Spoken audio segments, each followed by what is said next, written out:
Hello friends, welcome back to Bharat Telugu academy. First మనం ఈ వీడియోలో చూసుకున్నట్లయితే ఆర్ఆర్సీ గ్రూప్ డీకి సంబంధించిన క్వాలిఫికేషన్ గురించి అయితే మన ఆఫీషియల్ నోటీస్ అయితే రావడం జరిగింది జనవరి 1న అయితే.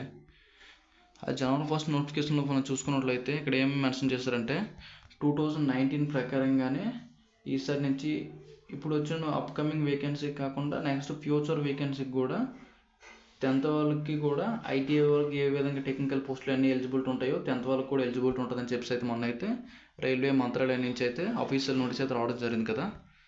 ఇక్కడ చూసుకున్నట్లయితే మనం 10th వాళ్ళకి కూడా అన్ని పోస్టులు ఎలిజిబిలిటీ ఉంటుంది ఇక్కడైతే చూసాం. ఓకేనా, ఇది ఎలా కన్ఫర్మ్ మనం చేసుకోవచ్చు అని చూడండి. నార్మల్ చూసుకున్నట్లయితే నేను రీసెంట్గా అయితే ఆర్ఆర్బీ వెస్టర్న్ రైల్వే వెబ్సైట్లో కూడా అయితే పాత ఒక నోటీస్ ఉండేది అనమాట. చూడండి, ఇక్కడ చూస్తుంటారు కదా, RRB railway recruitment cell western railway చూసుకున్నట్లయితే ఇక్కడ అనేది ఒక ఓల్డ్ నోటీస్ ఉండేది అనమాట.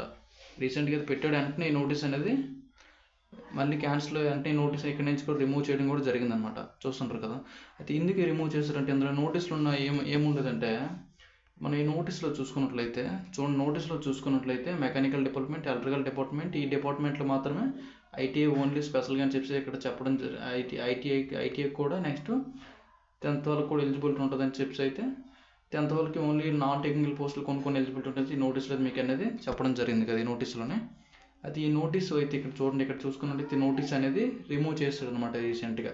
అది ఎప్పుడు రిమూవ్ చేశారని చూడండి, రిమూవ్ చూసుకున్నట్లయితే ఈ నోటీస్ అయితే వచ్చిన తర్వాత ఇక్కడ అనేది రిమూవ్ చేశారనమాట. అది చూడండి, మనం ఇక్కడ 100% అది ఏం చెప్పుకోవచ్చు అంటే 10th వాళ్ళకి కూడా ఐటీఐ వాళ్ళకి ఇక్కడ నుంచి రెండు కూడా సేమ్ అనమాట. అంతేగాని ఐటీఐ అంటూ స్పెషల్ కేటగిరీ స్పెషల్గా మీకు టెక్నికల్ ఉంటుందని చెప్పి అయితే ఇక్కడ ఏం మెన్షన్ చేయట్లేదు. అయితే ఎందుకంటే చూసుకున్నట్లయితే 10th వాళ్ళకి ఓన్లీ నాన్ టెక్నికల్ పోస్టులకి 10th వాళ్ళు ఎలిజిబుల్, టెక్నికల్ పోస్టులకి సేమ్ ఈ 2 ఎడ్యుకేషన్ క్వాలిఫికేషన్ కూడా సేమ్ ఎలిజిబిలిటీ అనమాట. ఓకేనా, అర్థమైంది కదండి. చాలామంది అడుగుతుంటారు ఈ డౌట్ అనమాట. అయితే నెక్స్ట్ చూడండి, నెక్స్ట్ చూసుకున్నట్లయితే మన రీసెంట్గా చూసుకున్నట్లయితే Jan 2 అయితే సుప్రీంకోర్టుకి అయితే వెళ్ళడం జరిగిందనమాట. ఈయన సుప్రీంకోర్టుకి అనేది వెళ్ళడం జరిగింది. ఓకేనా, ఇప్పుడు నార్మల్ చూసుకున్నట్లయితే ఐటీఐ వాళ్ళు పెద్ద పెద్ద టీచర్స్, పెద్ద పెద్ద యూట్యూబర్స్, పెద్ద పెద్ద ఛానల్స్ అయితే ఉన్నాయి కదా, వీళ్ళందరూ కలిపి ఏమో ఒక యూనిటీ తయారయ్యి అందరూ కూడా స్టూడెంట్స్ కోసం సపోర్ట్ చేస్తుంటారు అనమాట. వీళ్ళు ఏమంటారంటే 10th వద్దు, మళ్ళీ మాకు ఐటీఐ కావాలని చెప్పి సుప్రీంకోర్టు వరకు అయితే వెళ్ళడం అనేది జరిగిందనమాట. ఇంక సుప్రీంకోర్టు ఏం రిప్లై ఇచ్చింది, ఇంకైతే ఏం అప్డేట్ అయితే ఏం లేదు. అప్డేట్ వస్తే నేను చెప్తానులేండి. అది చూడండి, నెక్స్ట్ ఈ సుప్రీంకోర్టు వాళ్ళకి వెళ్ళింది కాక నెక్స్ట్ ఏంటంటే మన ట్విట్టర్లో క్యాంప్షన్లు జరుగుతున్నాయి, నెక్స్ట్ ట్విట్టర్లో ప్రొటెస్ట్లు జరుగుతున్నాయి, అక్కడక్కడ బయట కూడా ప్రొటెస్ట్లు అనేవి జరుగుతున్నాయి అన్నమాట. 10th తీసేయండి, ఓన్లీ ఐటీఐ అయితే ఎలిజిబిలిటీ, ఆల్ టెక్నికల్ పోస్టులకి ఐటీఐ ఎలిజిబిలిటీ అయితే ఉందని చెప్పి అయితే ఇన్ని ప్రొటెస్ట్లు చేస్తాం అనమాట. వీళ్ళు ఎన్ని ప్రొటెస్ట్లు చేసినా మినిమం రైల్వే బోర్డు అనేది దొబ్బట్లేదు అనమాట. మినిమం రైల్వే బోర్డు చూడకుండా డైరెక్ట్ ఇలా ఇటువంటి అందుకోసం అని చెప్పి ఇటువంటి నోటీస్ కూడా రిలీజ్ చేయడం జరిగింది. 10th వాళ్ళకి అన్ని పోస్టులు ఎలిజిబిలిటీ ఉంటాయి, ఐటీ వాళ్ళకి అయితే ఉండదు. ఐటీ వాళ్ళు కూడా సేమ్ 10th వాళ్ళతో పాటు ఒకేలా ఉంటుందని చెప్పి అయితే చెప్పడం జరిగింది. అది చూద్దాం, మీరైతే మీ స్టూడెంట్స్ మీరైతే ప్రయత్నిస్తుంటే చూడడం, మీకంటూ తోడుగా ఎవరో సుప్రీంకోర్టు వరకు అయితే వెళ్ళడం జరిగిందంట. సుప్రీంకోర్టులో అయితే కేసు అయితే ఫైల్ చేయడం జరిగింది. ఎడ్యుకేషన్ క్వాలిఫికేషన్ సంబంధించి రిప్లై అయితే ఏం లేదు, అది కూడా రావచ్చు, చూద్దాం. నెక్స్ట్ చూడండి, రేపు అనగా 5th కదా, 5th ఐటీఐ క్వాలిఫికేషన్కి సంబంధించింది ట్విట్టర్లో క్యాంప్స్ అనేది జరుగుతుంది. చూడండి, 5th 11 o'clock అయితే ఐటీఐ క్వాలిఫికేషన్ హ్యాష్ ట్యాగ్ పెట్టి ఐటీఐ క్వాలిఫికేషన్ గ్రూప్ డి అని చెప్పేసి మీరు అది మీ ట్విట్టర్లో అయితే ట్వీట్ చేయండి అనమాట అందరికీ. ఓకే, చూడండి, ITI qualification and group D ట్విట్టర్లో అయితే ట్వీట్ చేయండి.